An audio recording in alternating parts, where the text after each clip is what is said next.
بسم اللہ الرحمن الرحیم۔ تختی نمبر 1، مفردات۔ ربی یسر ولا تعسر وتمم بالخیر وبک نستعین یا فتاح یا علیم رب زدنی علما۔ میرے محترم بزرگوں اور دوستوں اور میرے بھائیوں اور میرے پیارے بچوں، یہ قرآن کریم کو پڑھنے سے پہلے اس کو پڑھنا پڑتا ہے۔ یہاں سے ہی شروعات ہوتی ہے قاعدے سے، نورانی قاعدہ اور ہر دوئی والا قاعدہ جو زیادہ مقبول ہوا ہے، اور مقبولیت کی اس میں وجہ بھی ہے کہ اس کا انداز ہی نرالا ہے۔ بہرحال اب ہم شروع کرتے ہیں۔ الف با تا سا جیم ہا خا دال ذال را زا سین شین صاد ضاد طوئے ضوئے۔ اس کو ایسے پڑھیں گے توئے زے تو اردو میں پڑھیں گے، اس کو پڑھیں گے تو موٹا کر کے، وا عین غین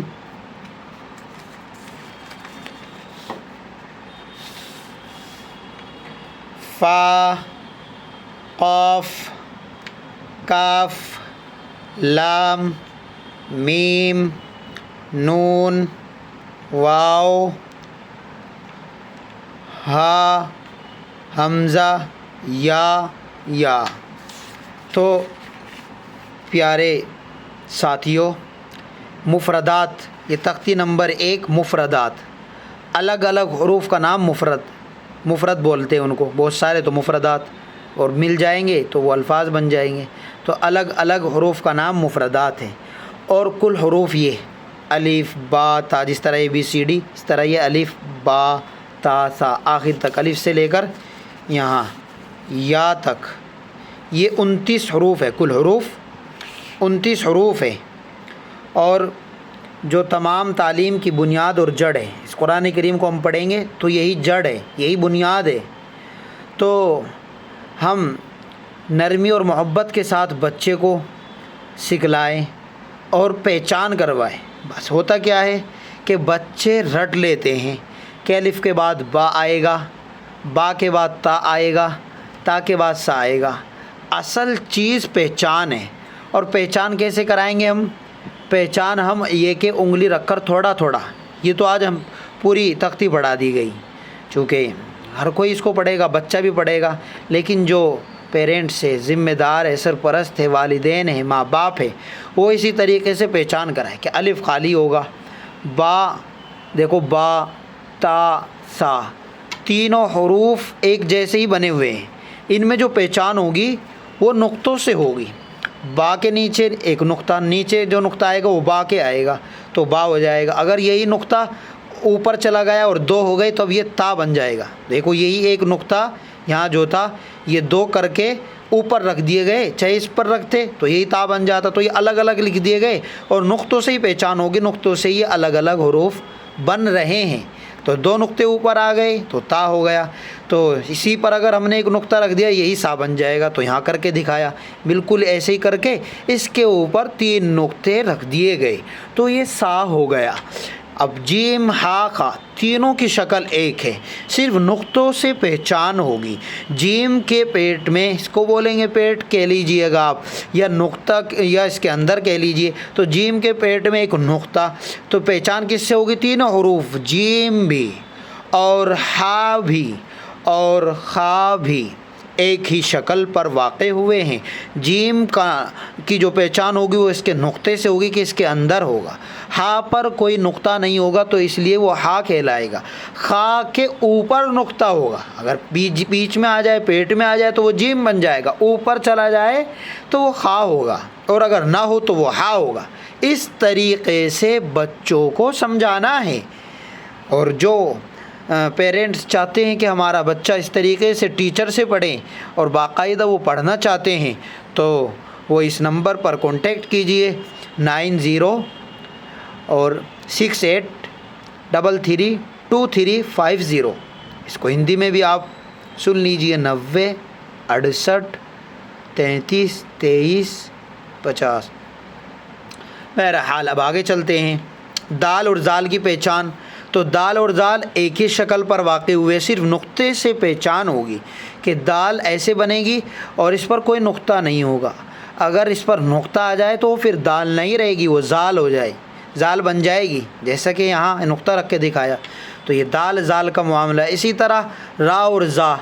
تو را اور زا کی شکل ایک یہاں الگ الگ کر کے دکھائی، لیکن ایسے را بھی بنے گا اور ایسے ہی اگر اس پر ہم نے نقطہ رکھ دیا نا تو یہی زا بن جائے گا. چلو ہم پینسل سے رکھ کے دکھاتے ہیں. اگر ہم اس را پہ نقطہ رکھ دیں گے ایسے کر کے یوں، تو یہ زا بن جائے گا. یہی بالکل اسی طرح انہوں نے زا کو الگ شکل میں کر کے دکھایا. اس سے نقطہ ہٹا دیں، یہ نقطہ اگر ہم یہاں سے غائب ایسے، چلو پینسل رکھ دی ہم نے، تو یہ را ہے را، اور اسی پر نقطہ رکھ دے جیسا کہ یہاں انہوں نے الگ شکل میں دکھایا.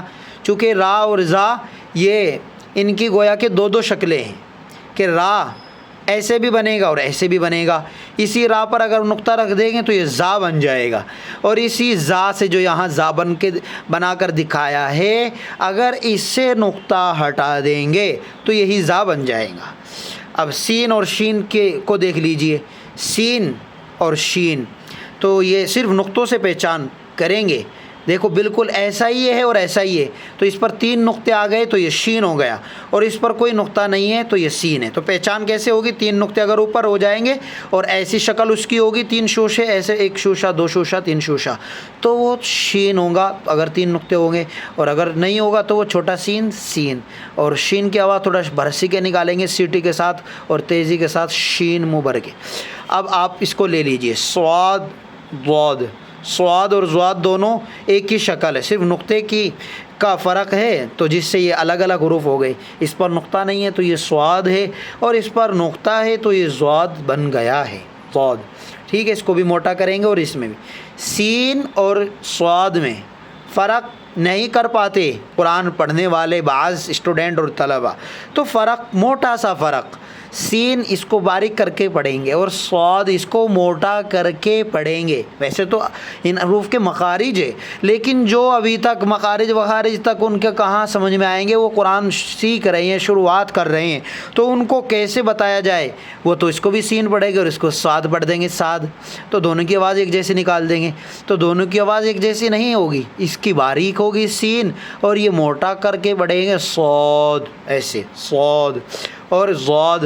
اب آگے آ رہا ہے زوئے، تو ضاد اور زوئے میں بھی فرق بتائیں گے ہم. آگے آ گیا تو ضا. تو یہ تا اور یہ تا، یہ والا تا، اس میں اور اس میں کیا فرق ہے؟ اس کو بعضے تا اور تا کو دونوں ایک جیسے پڑھتے ہیں، تو یہ والا باریک پڑھا جائے گا تا، اور یہ والا موٹا کر کے پڑھا جائے گا تو. سمجھ میں آ رہا ہوگا. آپ حضرات توجہ سے دھیان لگا کر اس کو سنیں گے. یہ قرآن ہے، اللہ کا کلام ہے. اور تلاوت جب ہم پڑھتے ہیں، اس قرآن پڑھتے ہیں، اس کو تلاوت کہتے ہیں. تلاوت کے 3 اہم فائدے ہیں. دل کا زنگ دور ہوتا ہے، جیسے لوہے پر زنگ لگتا ہے نا، ایسے دل پر بھی لگ جاتا ہے. دوسرا فائدہ، اللہ کی محبت بڑھتی ہے. تیسرا فائدہ، ہر حرف پر 10 نیکیاں ملتی ہے، بلا سمجھے پڑھنے پر بھی. ہم جانتے ہی نہیں الف لام میم ذالک الکتاب لا ریب فیہ، تو بغیر سمجھے پڑھنے پر بھی. اور اگر کوئی کہے سمجھ میں تو آ نہیں رہا، کیا فائدہ اسے پڑھنے سے، تو وہ جاہل ہے، بدین اس کو کہا جائے گا. تو ایسا نہیں، یہ قرآن ہے، اللہ کا کلام ہے، اس کی شان ہے. بغیر سوچے سمجھے پڑھنے پر بھی فائدہ اور ثواب ہے. تو اس کا پڑھنے والا، قرآن پڑھنے والا چاہے قاعدہ پڑھے، وہ یہ خیال کرے دل میں کہ اللہ تعالیٰ نے حکم دیا ہے کہ سناؤ کیسا پڑھتے. دوسرا وہ سننے والا یہ خیال کرے کہ احکم الحاکمین اور محسن اعظم کا کلام پڑھا جا رہا ہے، اس لیے نہایت عظمت، محبت، عقیدت کے ساتھ سننا چاہیے. ٹھیک ہے نا. تو ضا اور ذال دونوں میں فرق ہوگا. یہ ذال اور یہ ضا، یہ موٹا کر کے پڑھا جائے گا. یہ ضاد اور یہ اس میں بھی یہ زیادہ موٹا ہوگا، ضاد رضا، یہ ضاد اور یہ ضا. عین غین دونوں کی شکل ایک جیسی ہے لیکن دونوں کو نقطے سے پہچانیں گے. اس کی شکل ایسے بنے گی، اگر نقطہ آ جائے گا تو یہ غین ہو جائیں گی. چنانچہ اس کی شکل بھی ایسی ہے، بس اس پر نقطہ رکھ دیا تو یہ غین بن گئی. اب فا اور قاف ان کو پہچانیں گے کہ فا ایسے بنے گا، اس پر ایک نقطہ ہوگا، اور قاف یہ ایسا بنے گا، اس پر دو نقطہ ہوگے. اور چھوٹا کاف اس کے یہ مخرج سا ایسے کر کے بنا ہے تو یہ چھوٹا کاف ہے. یہ لام ہے، یہ الگ شکل بنے گی. میم یہ الگ شکل ہے، دونوں الگ الگ بالکل. نون اس کے ملتا جلتا کوئی اور حرف نہیں ہے، بالکل ایسا بنے گا. نون کیا ایسے یوں گول کر کے نو، اور واو ایسے کر کے، پھر ہا ایسے بنے گی، حمزہ ایسے بنے گی. یا یہ تو یہ یہاں لکھ کے دکھائے، ورنہ یہ ایک ہی ہے، یہ الگ الگ حروف نہیں ہے، یہ ایک ہی ہے. قرآن میں یہی یا آئے گی، یہ نہیں کہ ایسے کر کے وہ الگ ہوگی، ایسے کر کے الگ ہوگی. یہ تو انہوں نے لکھنے کے اعتبار سے یہ معروف ہے اور یہ لکھنے کا طریقہ مجہول ہے. تو اگر آپ اس کو اور اچھے سے سمجھنا چاہتے ہیں تو اس کے پڑھنے کے ساتھ ساتھ اس کو لکھے بھی تو اور جلدی پہچان ہوگی. کوئی اور اگر بات آپ کو پوچھنی ہو یا سمجھنی ہو، کسی بات کا اور تذکرہ رہ گیا ہو، اس کو آپ کومنٹ کر کے بتلا سکتے ہیں. اللہ تبارک و تعالی ہمیں قرآن کریم کو سیکھ کر، سمجھ کر پڑھنے کی، اور جو پڑھ لیے جتنا بھی پڑھے اس کو پڑھتے رہنے کی. قرآن پڑھا نہیں سمجھے تو اس کو پڑھتے رہے، سمجھ لیا تو اس کو پڑھتے بھی رہے، سمجھتے بھی رہے. اور تیسری چیز آتی ہے عمل کرنے کی، کہ پڑھتے بھی رہے، سمجھتے بھی رہے، عمل بھی کرتے رہے. اللہ تعالی ہمیں عمل کی توفیق عطا فرمائے.